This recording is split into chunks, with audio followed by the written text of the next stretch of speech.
This year, there hasn't been much change in consumer investment, even though popular concepts are trending in the market, like young people talking about poor man's set meals. We've already positioned ourselves in these industries. For example, Lao Xiangji is one of these products, with an average customer spend of around 20 to 30 yuan. Xiao Kai Yuan is the same. It's the cheapest full meal in China, with a higher level of planning, the most stable quality control, and the highest degree of chain operation. Chiawa Capital has always bet on mass consumption with absolute essential demand, because that's the reality of China's economy.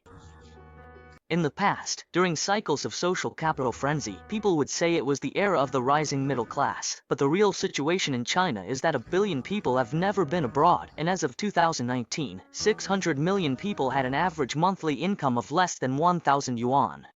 If we don't calmly and clearly accept this objective fact, every action we take will be a mistake. Just like the so-called consumption upgrade, what needs to be upgraded is quality, not price. Essential goods consumption should be the mainstream of consumer investment in China. That's the most inevitable direction and the core keyword. In the past, most investors in the consumer sector bet on so-called upgrades, chasing after functional or emotional releases, but these approaches can't go far and definitely can't scale up. There's nothing new under the sun. All so-called new changes can be perfectly explained by the laws of macroeconomics and industrial development. They're predetermined moves, neither profound nor obscure. The key issue is that our market is full of noise and is highly emotional. The distorted financial industry is obsessed with arbitrage, and in such an environment, there's no time for deep thinking. Everyone is just chasing trends, chasing value stories, pursuing so-called models and business models, and getting caught up in hype about the next big thing. No one is seriously studying what the real characteristics of the Chinese economy are. What stage is China's economic development actually in? What are the major challenges facing our consumer and livelihood sectors? No one is thinking about these questions, and when the starting point is wrong, the outcome can never be perfect.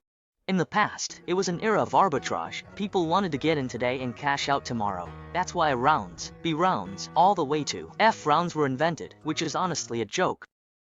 For a company to make it to an F round, it would have to be a truly extraordinary project, something destined for greatness. Otherwise, the rest are just unicorns, except for those advancing technology or companies with truly unique business models. More than 90% of companies that are short on cash are not good companies. Most companies are mediocre, and their business models are easy to see through.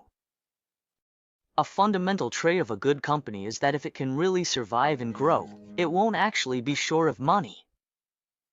I don't really believe in star entrepreneurs or celebrity business leaders. In the last cycle, the way to play the traffic game was to create a star, build a business model, and hype up a hot trend, so that everyone would pile in together. That's how people made arbitrage profits. That's why you see Series A, B, C, D, E, and F rounds in the market. But for those star companies that have gone through multiple rounds of financing, most of them can't even go public now, or at the very least, it's become a huge hassle for the founders and for the later stage investors. So in most cases, we either invest exclusively or we don't do it at all. The reason we do this is, first, because of our accumulated experience, and second, because we're willing to put in the time. Third, it comes from our genuine desire to help others. People really need you. They need you to partner with them and run the business together, not just throw in money and call it a day. Right now, the market has no shortage of money. What's really lacking is ideas, capability, and a sincere willingness to help others, and see them succeed. How many people truly have a selfless heart? Just ask yourself and you'll know. A lot of people ask if our investment strategy has changed. Actually, we haven't changed much. For so many years, we've always focused on projects that are essential, high frequency, and related to people's livelihoods, because that's the reality of China's economy. And our commitment to this theme isn't just a 10-year perspective. We believe it's an investment logic that can last 100 years. What we need to do is seize this era's beta, and adapt our capabilities according to the direction of the times, the changes in infrastructure and capabilities provided by this era, and advancements in technology. So, for us, there hasn't been much change, and the impact we've felt is relatively minor. A lot of people say today that consumer markets are hard to work in, and tomorrow they'll say consumption is almost gone. That's just market sentiment, it's market noise. How could consumption ever disappear?